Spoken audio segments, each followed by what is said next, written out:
Bismillahirrahmanirrahim. Alhamdulillahi rabbil alamin. Wassalatu wassalamu ala ashrafil anbiya'i wal mursalin sayyidina wa habibina Muhammadin as-sadiqil amin wa ala alihi al-ghurril mayamin wa ashabihi al-hudatil muhtadin wa man tabi'ahum bi ihsanin ila yaumiddin.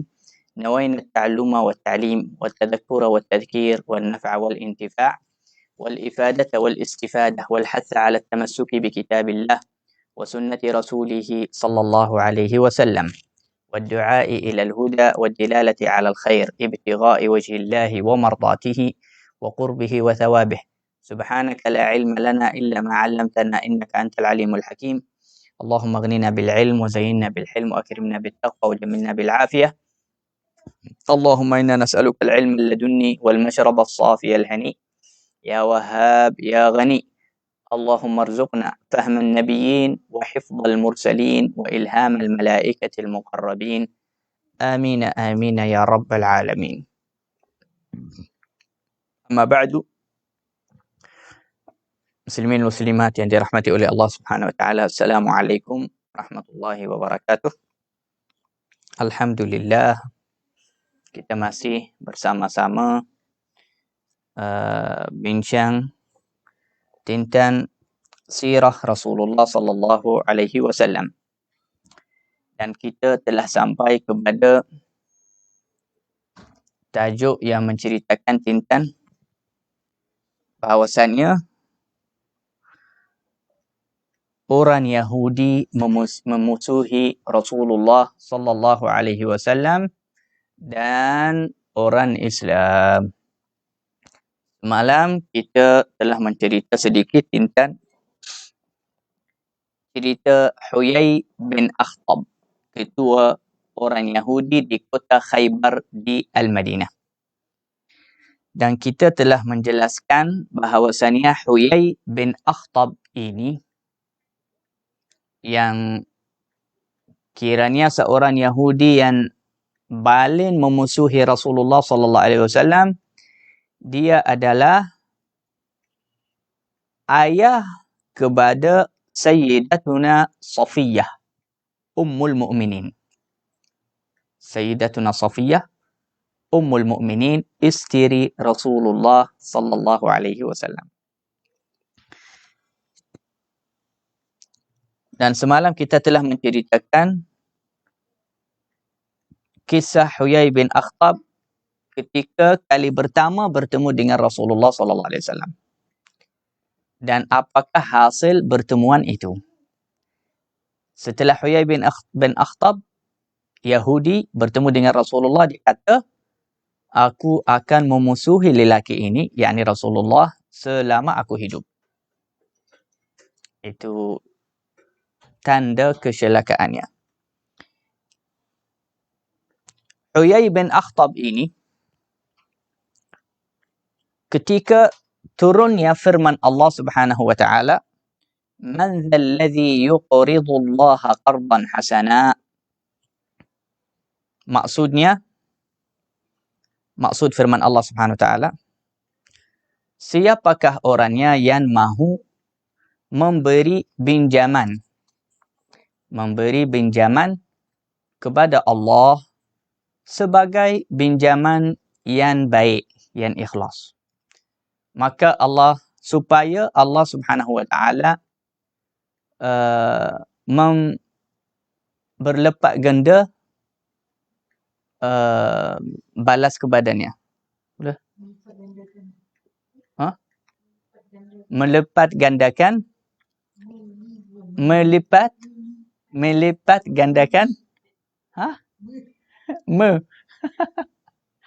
Allah. Okey, melipat gandakan balasannya kepada orang itu. Kemudian Allah Subhanahu wa taala berfirman, wallahu yaqbidu wa yabsut. Allah juga yang menyempit dan luaskan rezekinya. Ketika turunnya firman Allah Subhanahu wa taala yang tadi kita dengar maksudnya, Huyai bin Akhtab ni beliau berkata sebagai yakni untuk dia menghinakan agama Islam dan Quran yang turun kepada Nabi Muhammad SAW. Dia sahaja niatnya ingin menyakitkan, menyedihkan, menyakitkan hati Rasulullah dan orang Islam. Dia kata, "Yastaqriduna Rabbuna." Tuhan kami minta pinjaman dari kami. Sesungguhnya hanya orang fakir sahaja, orang miskin sahaja yang minta pinjaman daripada orang kaya. Maknanya Tuhan kami ni miskin dan kami yang kaya. Maka setelah Huyai bin Akhtab mengucapkan ucapan itu, Allah Subhanahu wa taala menurunkan firman Allah Subhanahu wa taala yang kedua, iaitu laqad sami'a Allahu qaulal ladzina qalu innallaha faqirun wa nahnu aghniya. Nauzubillah. Maksudnya Allah Subhanahu wa taala telah mendengar kata-kata mereka ini, yakni orang Yahudi yang menyatakan sesungguhnya Allah fakir dan kami yang kaya. Sebenarnya maksud Allah Subhanahu wa taala dengan pinjaman itu, Allah berfirman, siapakah orangnya yang mahu memberi pinjaman sebagai pinjaman yang baik kepada Allah.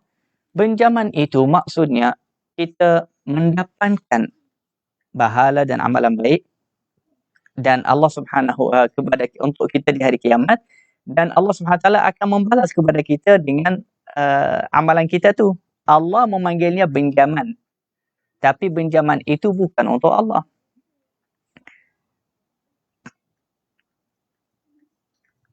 Hakata.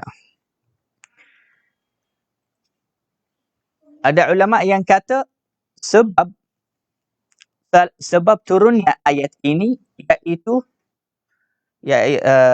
ini gangguan Huyai bin Akhtab. Ada seorang Yahudi lagi juga, antara orang Yahudi yang besar juga dari golongan Yahudi. Dia juga menghinakan Allah Subhanahu wa taala kerana ayat ini. Kerana mereka faham salah. Itu sahaja.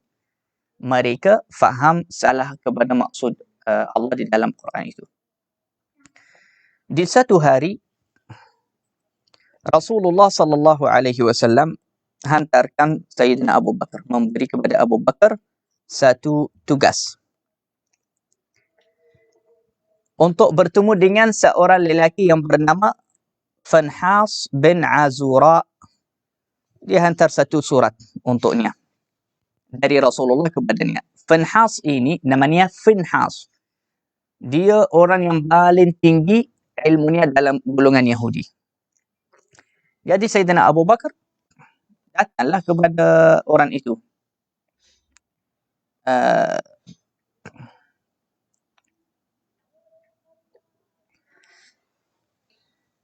Dia daripada orang Yahudi, dari kampung Qainuqa'.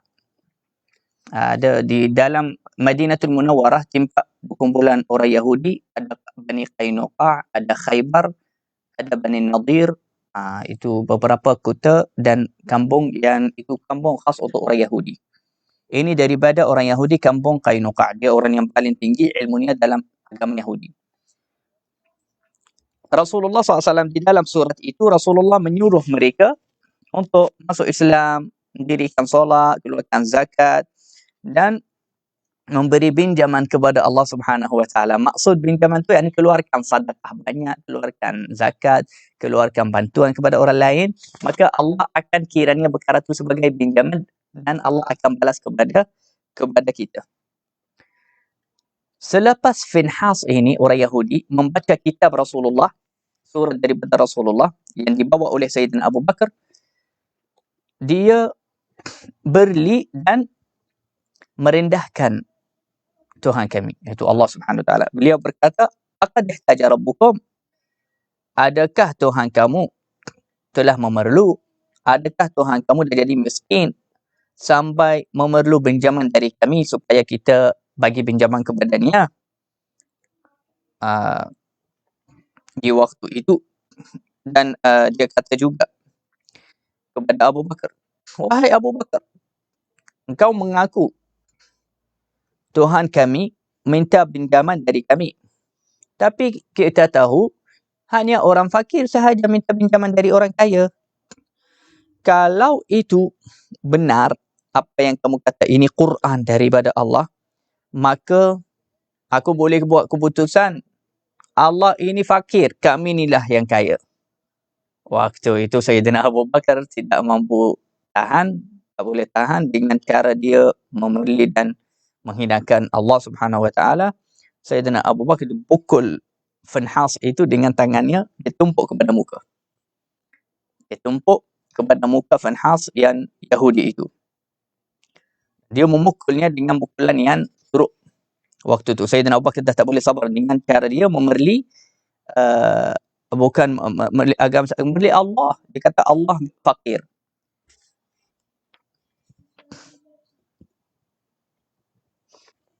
Dan Sayyidina Abu Bakar berkata, demi Allah, aku sudah hampir mengeluarkan pedang aku dan aku bunuhnya. Tetapi aku mengingati perintah Rasulullah ketika Rasulullah memberi arahan kepada saya pergi jumpa kepada Finhas Yahudi ini. Dia kata Rasulullah SAW waktu memberi surat kepada Abu Bakar, Rasulullah kata kepada Abu Bakar, la taftut alayya bi syai' hatta tarja' ilai. Yani wahai Abu Bakar, jangan sendiri buat keputusan, jangan buat apa-apa di sana sampai kamu balik kepada saya, bagi tahu terlebih dahulu. Rasulullah kata begitu sebab Rasulullah tahu berangai Yahudi. Mereka suka menghinakan agama, meremeh, merendahkan agama yang lain. Mereka tak ada wara', mereka tak ada takut, mereka tak ada budaya menghormati kepada yang lain. Jadi Rasulullah dah tahu Abu Bakar akan mendengar kata-kata yang tak baik daripada mereka. Jadi sebab itu Rasulullah dikatakan kepada Abu Bakar, jangan buat apa-apa. Sabar sampai balik kepada saya. Maka tapi Sayyidina Abu Bakar tak sabar waktu itu, dia tumpuk kepada Finhas itu. Finhas itu kiranya ulama paling besar Yahudi. Maka Finhas waktu itu marah juga sebab Abu Bakar tumpuk dia. Dia pergi mengadu kepada Rasulullah. Dia kata sampai Rasulullah, dia kata, ya Muhammad, tengoklah kawan kamu Abu Bakar ini. Dia dah tumpuk dan pukul saya. Maka Rasulullah SAW kata kepada Abu Bakar, kenapa kamu buat begitu? Apa sebab kamu buat begitu? Maka Sayyidina Abu Bakar jawablah kepada Rasulullah. Dia kata, ya Rasulullah, dia sudah menyatakan perkataan yang tak baik, yang sangat-sangat teruk terhadap Allah Subhanahu Wa Taala. Dia kata Allah fakir, dia yang kaya. Maka aku marah kerana Allah. Aku marah untuk Allah, bukan marah untuk nafsu aku. Cuma Finhas itu pemimpin Yahudi, orang yang paling ulama dalam Yahudi, itu berangai mereka. Tuan-tuan puan-puan yang dirahmati oleh Allah, itu berangai mereka. Dia terus tipu. Dia ingkar. Dia terus tak mengaku. Dia terus kata di depan Nabi, dia kata, wallahi ma qultu hadha. Demi Allah, aku tak pernah mengucap ini. Tipu. Tapi tadi dia ucapkan perkara itu. Maka waktu itulah Allah Subhanahu Wa Taala terus menurunkan firman-Nya yang membenarkan kata Abu Bakar dan mendustakan Finhas yang pemimpin Yahudi itu. Yaitu firman Allah Subhanahu Wa Taala yang tadi kita bacanya, laqad sami'a Allahu qaulal ladzina qalu inna Allaha faqirun wa nahnu aghniya. Maksudnya, sesungguhnya Allah telah mendengar kata-kata mereka ini yang mengaku bahawasanya Allah fakir dan mereka orang kaya. Allah telah mendengar kata-kata mereka. Jadi Al-Quran turun membenarkan kata-kata Sayyidina Abu Bakar dan mendustakan kata-kata Finhas. Maka Nabi SAW tahu terus ini daripada berangai orang Yahudi. Ini pemimpin mereka yang paling alim, yang mereka rujuk kepadanya di kampung Qainuqa. Dia orang yang mendusta dan menipu. Waqad qala ba'dul Yahud li ba'dul ulama. Dan pemahaman yang salah terhadap ayat ini, hatta selepas Rasulullah sallallahu alaihi wasallam wafat, lepas sahabat wafat, masih ada bahagian orang Yahudi yang suka atau yang ingin mencari kesalahan atau kelemahan Al-Quran atau Al-Islam.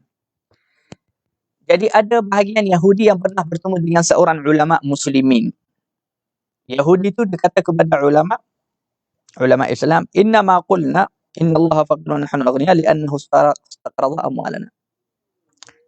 Dia kata sebab kita sebab yang membuat kita mengaku atau berkata Allah fakir dan kami orang kaya, sebab itu kerana Allah sendiri yang minta pinjaman dari kami.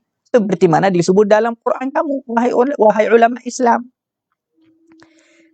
Niatnya apa? Dia ingin memalukan ulama Islam dan melakukan hujjah. Yang ini dia nak sebutkan, dia gembira, dia rasa perkara itu benar dan betul dan dia akan diamkan ulama Islam. Tapi ulama Islam tak diam. Dia jawab kepada ulama Yahudi itu. Dia kata, baik, kamu kata Allah fakir dan kamu kaya kerana Allah minta pinjaman dalam Quran kan? Dia kata, ya. Ulama Islam itu dia kata, in kana istaqradaha li nafsihi fahuwa faqir.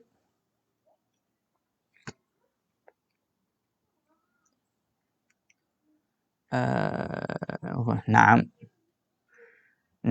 Ulama Islam itu dia kata, kalau Allah minta pinjaman itu dari kami, manusia, untuk dirinya, yakni untuk Allah, Allah yang akan menggunakan pinjaman itu, duit itu, maka aku setujulah dengan kamu, wahai Yahudi. Memang betul Allah fakir. Ini ulama Islam dia kata. Tetapi, jika Allah minta pinjaman itu untuk membantu kepada orang fakir miskin dari duit kita, wahai orang kaya, kepada orang miskin, yakni Allah minta pinjaman bukan untuk dirinya, bukan untuk Allah. Allah minta pinjaman daripada kita untuk orang miskin. Kalau Allah pinjam untuk dirinya, betul lah Allah fakir. Tapi Allah tidak pinjam untuk dirinya, Allah pinjam untuk orang miskin.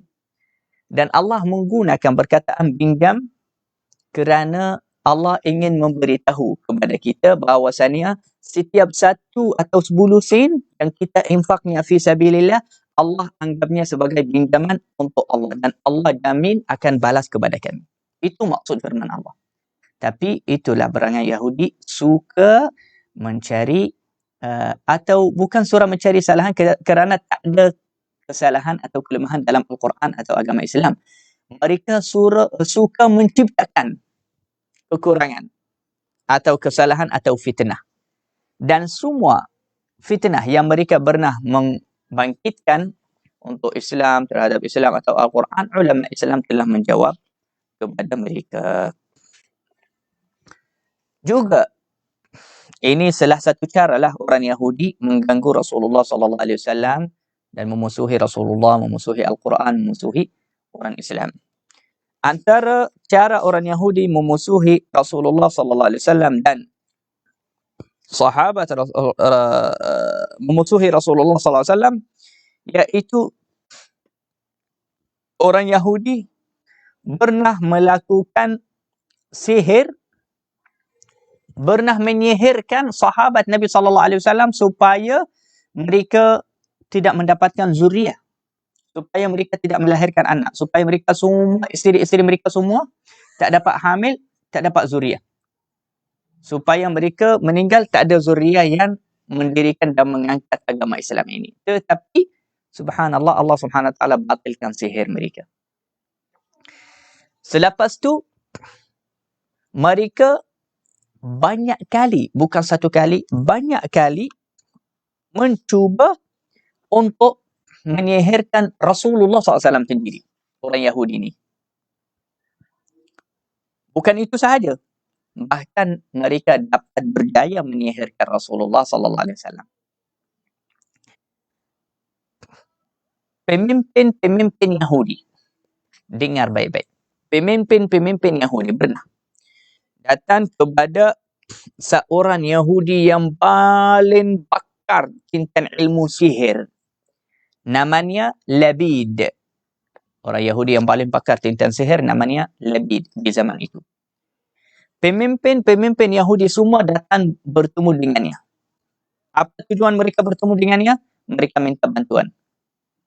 Mereka kata, wahai Labid, engkau adalah orang yang paling alim tentang sihir. Dan orang Yahudi, orang yang paling banyak sihir mereka dan banyak pakar tentang ilmu sihir. Wahai Labid, kamu adalah orang yang paling pakar tentang ilmu sihir, maka kami minta tolong dari kamu, sihirkanlah Muhammad ini.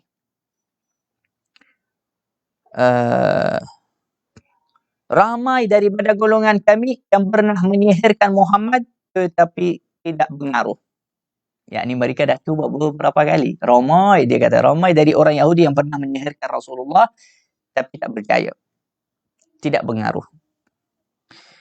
Dan kamu sudah nampak bagaimana dia datang kepada Madinah kita ini dan kita tak suka dialah, tak suka agama yang dia bawa.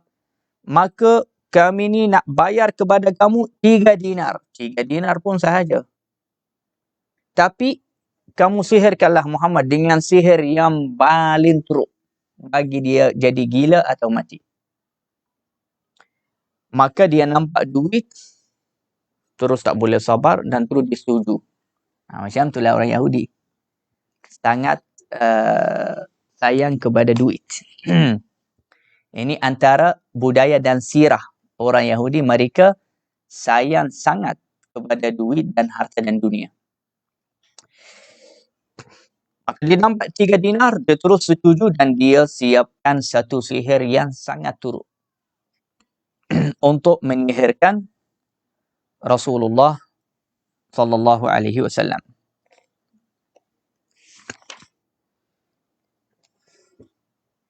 Dan mereka menggunakan sihir itu dengan menggunakan rambut kepala Rasulullah SAW. Bagaimana mereka dapat rambut Rasulullah sallallahu alaihi wasallam? Mereka dapat itu daripada satu budak yang khidmat di rumah Rasulullah, iaitu orang Yahudi. Budak itu Yahudi. Satu budak kecil, dia selalu bantu Rasulullah, tolong Rasulullah, orang Yahudi. Jadi orang Yahudi guna dia. Mereka kata, kalau Muhammad dah sekat rambutnya, ambillah sekat itu, ambil rambut daripada sekatnya, kita nak buat sihir untuknya. Jadi dia buat itu. Sebab dia Yahudi juga budak itu. Lepas tu, Labid itu dia membuatkan satu bontok daripada plastik, bontok muka Rasulullah SAW macam patung. Dia buat patung macam muka Rasulullah SAW untuk menggunakannya untuk sihir. Lepas tu dia taruh rambut itu. Lepas tu dia cucuk patung itu dengan jarum. 11 jarum. Kemudian dia ikatkan 11 kali sihir itu. Dan lepas dia menggunakan sihir itu, dia simpan barang sihir itu di bawah batu di dalam satu berigi di Madinah. Berigi itu namanya Berigi Zi Arwan. Berigi Zi Arwan. Maka Rasulullah sallallahu alaihi wasallam dah mula nampak ada pengaruh, ada perubahan dalam kepala Rasulullah SAW, dalam kesihatan Nabi SAW. Isteri Rasulullah SAW pun, Sayyidatina Aisyah, dia nampak Rasulullah SAW macam ada pengaruh, tapi bukan pengaruh teruk sehingga gila atau sehingga tidak mengetahui apa yang dia buat. Ada riwayat yang kata 1 tahun, ada yang riwayat kata 40 hari. Yani Rasulullah SAW rasa dirinya macam tak selesa dan rasa ada sesuatu lah yang orang Yahudi buat untuk dirinya. Maka waktu tu turunnya Jibril alaihi salam. Jibril alaihi salam dia turun kepada Rasulullah sallallahu alaihi wasallam. Dia kata Jibril dengan Mikail. Jibril dengan Mikail, dua-dua. Mereka turun sebagai lelaki, berbentuk lelaki, manusia. Dan Rasulullah SAW dengar mereka. Lelaki yang pertama, satu duduk sebelah kepalanya, satu duduk sebelah kiri Rasulullah. Yang pertama dia kata, apa masalah lelaki ni? Rasulullah dengar. Yang kedua dia kata, dia sudah disihirkan. Sudah dibuat sihir untuknya. Kemudian Jibril kata kepada Mikail, siapa yang sihirkan dia? Mikail jawab kepada Jibril. Dia kata, Labid ibn al-A'sam. Mereka cerita itu dan Rasulullah dengar. Dia lepas tu Jibril tanya Mikail, dia kata, menggunakan apa? Dia kata menggunakan rambut Rasulullah SAW daripada sekat rambut tu. Baik. Lepas tu Jibril dia kata kepada Mikail, di manakah dia? Mana dia letak sihir itu? Dia kata dia letakkan sihir itu di dalam berigi Zi Arwan. Lepas tu Rasulullah SAW bangun. Sedar daripada dan dapat tahu siapa yang sihirkannya dan di manakah sihir itu, iaitu bawah satu batu di bawah berigi. Dalam berigi, orang pun takkan sangka ada sesuatu di sana. Subhanallah. Kemudian Jibril dia kata kepada Mikail, apakah ubatnya? Mikail jawab, dia kata, dia kena keluarkan air berigi tu, lepas tu dia kena angkat batu yang besar tu, dia akan cari, dia akan jumpa di bawah batu tu. Dia kena bakarkan barang itu yang digunakan untuk sihir. Lepas dia terbakar, dia akan dapat sihat dan akan hilangnya pengaruh sihir daripada badannya. Kata baik. Dan di waktu tu juga turunnya surah Qul a'udzu birabbil falaq dan Qul a'udzu birabbin nas. Qul a'udzu birabbil falaq 5 ayat, Qul a'udzu birabbin nas 6 ayat. Yani jumlahnya 11 ayat. Setiap ayat Rasulullah SAW bacaannya, Bismillahirrahmanirrahim, Qul a'udzu birabbil falaq, terbuka satu ikatan sihir yang diikat oleh Labid bin Yahir itu. Dia ikatkan sihir itu 11 kali. Setiap ayat yang dibaca oleh Rasulullah dari surah Qul a'udzu birabbil falaq, Qul a'udzu birabbin nas, terbuka satu ikatan sehingga selesai terbuka, dan waktu itu Rasulullah SAW baru rasa ringan dan hilangnya pengaruh atau kesan sihir yang dibuat oleh Labid ibn al-A'sam. Ketika Rasulullah SAW membaca surah Qul a'udzu birabbil falaq, Qul a'udzu birabbin nas, lepas tu Jibril alaihi salam membaca ruqyah untuk Rasulullah SAW. Jibril alaihi salam membaca doa ini, Bismillahi urqik wallahu yashfik min kulli da'in yu'dik. Dengan nama Allah Subhanahu wa taala aku meruqyahkan kamu. Allah yashfik, semoga Allah memberi kesihatan, kesembuhan kepadamu daripada segala penyakit yang memudaratkan kamu. Doa ini bagus kita hafal dan kita bacanya selalu untuk diri kita, juga untuk anak-anak. Iaitu selalu kita baca atas anak kita, Bismillahi urqik Allahu yashfik min kulli da'in yu'zik. Juga bagus kita selalu baca dan ajar anak kita baca setiap malam, iaitu surah Qul a'udzu birabbil falaq dan surah Qul a'udzu birabbin nas.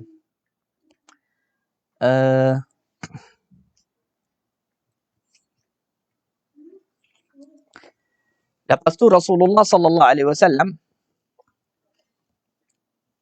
lepas dapat tahu di manakah sihir itu, barang sihir, Rasulullah suruh Sayyidina Ali bin Abi Talib dengan Sayyidina Ammar radhiyallahu anhu bin Yasir.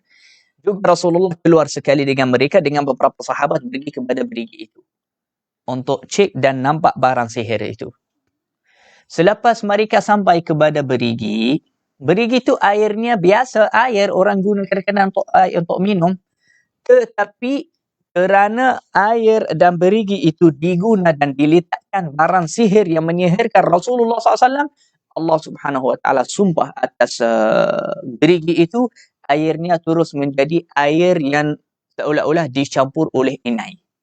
Airnya hitam dan busuk. Maka Nabi SAW suruh sahabat Nabi, Sayyidina Ali, Ammar yang lain, keluarkan barang penyihir itu bakar dan lepas tu Rasulullah tidak menyuruh sahabat keluarkan barang itu. Rasulullah suruh mereka tanamkan berigi itu. Dan mereka kena buka satu berigi baru. Tapi berigi itu airnya pun dah tak sesuai untuk air, minum, juga tak sesuai untuk digunakan langsung. Maka Rasulullah SAW suruh mereka tanamkan tanamkan berigi itu. Lepas tu Rasulullah SAW panggil Labid itu yang membuatkan sihir tu. Rasulullah SAW tegur, dia kata, kenapa kamu buat macam ni? Dia kata, minta maaf wahai Muhammad, aku sebenarnya tak nak langsung masuk campur dengan hal kamu, tetapi mereka bayar duit. Jadi dia orang yang tak sabar kalau nampak duit. Maknanya orang Yahudi ni dia sanggup buat apa sahaja kalau dibayar duit. Kalau bayar duit saja dia boleh buat apa-apa walaupun dia tak nak. Janji sahaja di depan matanya ada duit. Subhanallah.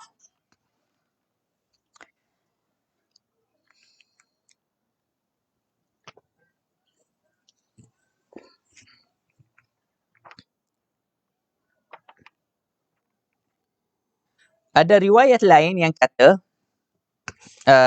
yang lepas Rasulullah SAW jumpa ini lebih yang buat sihir, Rasulullah SAW dia tanya dia jawab dia sebab duit dia buat itu. Maka Rasulullah SAW maafkan dia. Rasulullah SAW dia lepaskan orang itu. Maka ada bahagian sahabat dia kata, ya Rasulullah, bunuh dia. Ini orang yang paling bahaya di Madinah. Dia akan ajar orang buat sihir yang paling bahaya dan membahayakan hidup orang lain. Sihir ini kalau kena pada diri orang lain, Rasulullah boleh mati terus, boleh jadi gila. Nabi SAW dia kata, aku alhamdulillah dah sembuh, dah sihat, dan aku tak nak bunuh dia kerana aku nampak Rasulullah SAW, Allah tunjuk dia dengan cahaya wahyu dan Rasulullah pandang lagi jauh. Dia kata, kalau aku bunuh orang ni, akan menjadi fitnah besar. Jadi Rasulullah SAW ada sebab Rasulullah tidak membunuh dia di waktu itu.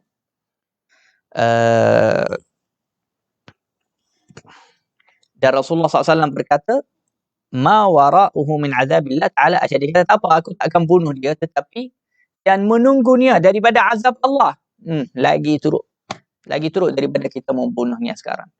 Biar saja dia akan diazabkan oleh Allah Subhanahu Wa Taala atas perbuatannya ini.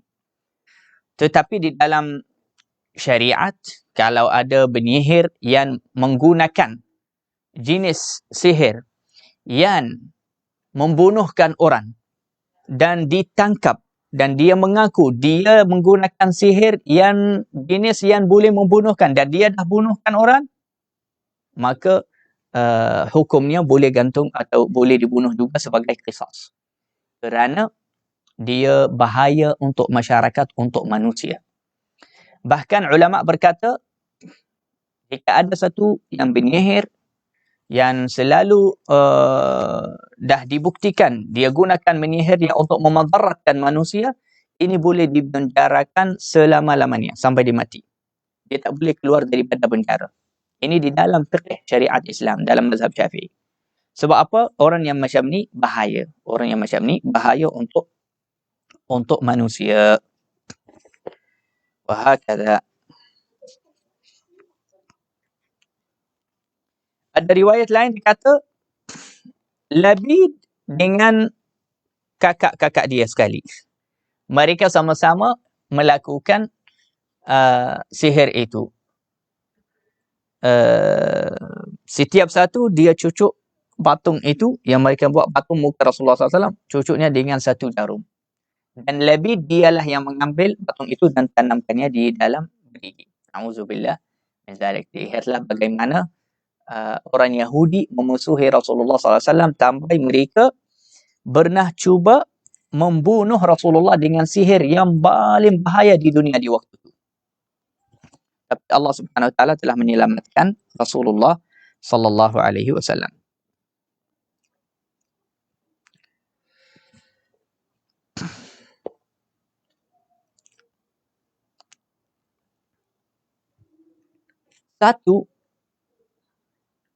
Satu perempuan daripada adik-beradik penyihir ini, antara orang yang uruskan sihir atas untuk diri Rasulullah, dia pernah datang dengar Sayyidatina Aisyah menceritakan sedikit tentang kesihatan Rasulullah. Dia kata Rasulullah macam tak sihat sekarang. Keadaannya macam tak sihat. Maka kakak Labid ini dibalik menceritakan kepada kakak-kakak dia yang lain, adik-adik yang lain juga dengan Labid. Dia kata, kalau Muhammad ini benar Nabi, maka Tuhan akan memberitahu kepadanya siapa yang buat sihir ini. Tetapi, jika dia bukan Nabi betul-betul, sihir ini akan memadaratkannya sehingga akan menghilangkan akalnya. Yakni sihir itu sangat bahaya. Boleh membuat orang jadi gila.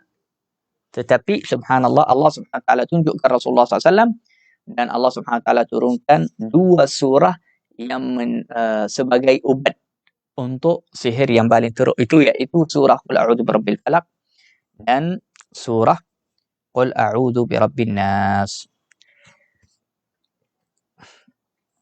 Sayyidatina Aisyah ditanya Rasulullah, dia kata, ya Rasulullah, kenapa tak keluarkan barang sihir tu dari berigi?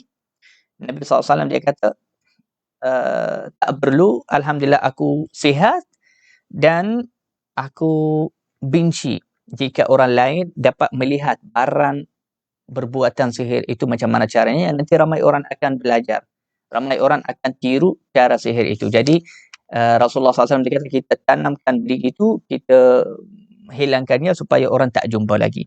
Alhamdulillah, barang itu tak akan membawa apa-apa mudarat lagi kepada saya. Subhanallah. Wahakadha, begitulah orang Yahudi memusuhi dan mengganggu Rasulullah sallallahu alaihi wasallam.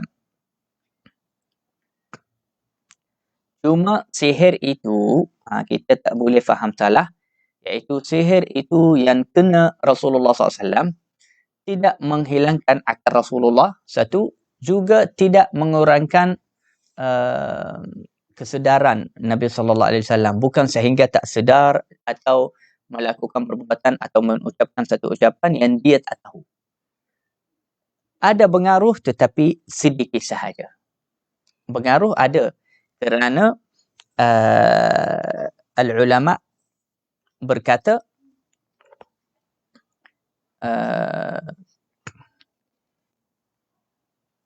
para anbiya maksum, memang dijaga oleh Allah Subhanahu Wa Taala, maksum, tetapi badan mereka biasa diuji oleh Allah Subhanahu Wa Taala. Dan maksum agama dan akal mereka.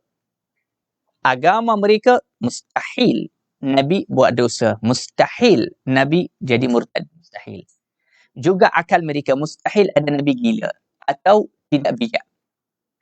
Sebab itu antara sifat-sifat Nabi iaitu al-fatanah. Fatanah itu kebijaksanaan. Fatin, zeki, cerdik, pandai. Tapi badan mereka ini biasa. Ini bukan maksum. Badan mereka biasa diuji oleh Allah, demam, sakit perut, sakit kepala, itu biasa. Sakit-sakit dalam badan mereka itu perkara biasa. Para anbiya mendapatkannya. Cuma sakit itu bukan sehingga hilangnya akal atau menjadi orang yang macam tak betul. Itu tidak. Itu mustahil jadi. Itu mustahil jadi pada diri para anbiya alaihimussalatu wassalam. Moga Allah Subhanahu Wa Taala melindungikan kita daripada kejahatan orang Yahudi dan semua penyihir-penyihir atau bomoh atau orang yang suka menggunakan barang dan perbuatan yang digunakan oleh syaitan-syaitan dan jin, na'udzubillah min zalik.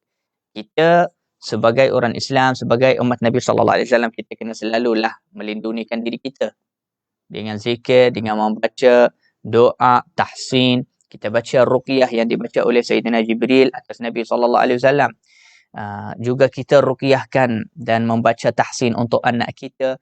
Antara zikir yang bagus kita kena baca untuk anak kita iaitu u'idzuka bikalimatillahi tammah min kulli syaitanin wa hammah wa min kulli ainin lammah Ini doa penting. Wajiblah kita hafal dan bacanya selalu untuk anak kita. Nabi SAW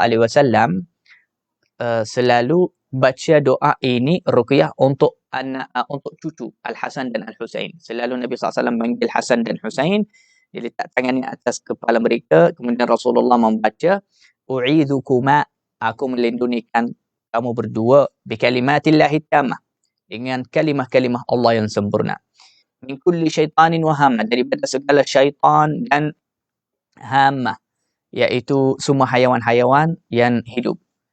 Wa min kulli ainin lamah, juga melindungikan kamu daripada mata manusia dan jin yang jahat. Aku lindungikan kamu. Jadi, dan Nabi SAW dia kata, begitulah atuk kamu Nabi Ibrahim melindungikan dan mentahsinkan anaknya Ismail dan Ishak.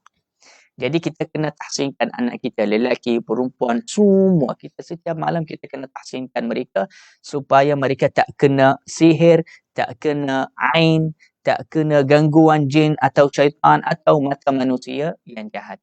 Ini sunnah, ini wajib atas kita sentiasa, mentahsinkan anak kita juga. Kita ajar anak kita baca ayatul kursi, kalau masuk rumah, keluar dari rumah, kita tahsinkan diri kita juga.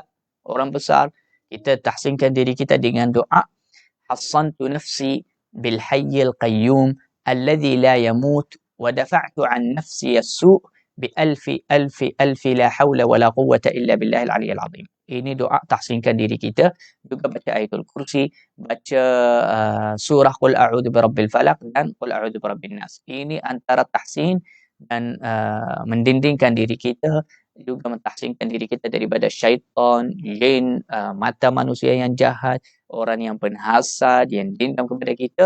Moga kita akan dilindungi oleh Allah Subhanahu Wa Taala oleh dengan keberkatan bacaan doa dan surah itu. Moga-moga Allah Subhanahu Wa Taala melindungikan kita, keluarga kita, harta kita, akal kita, kesihatan kita, dan dunia dan akhirat kita. Amin amin ya rabbal alamin. Sallallahu ala sayyidina Muhammad wa ala alihi wasahbihi ajma'in.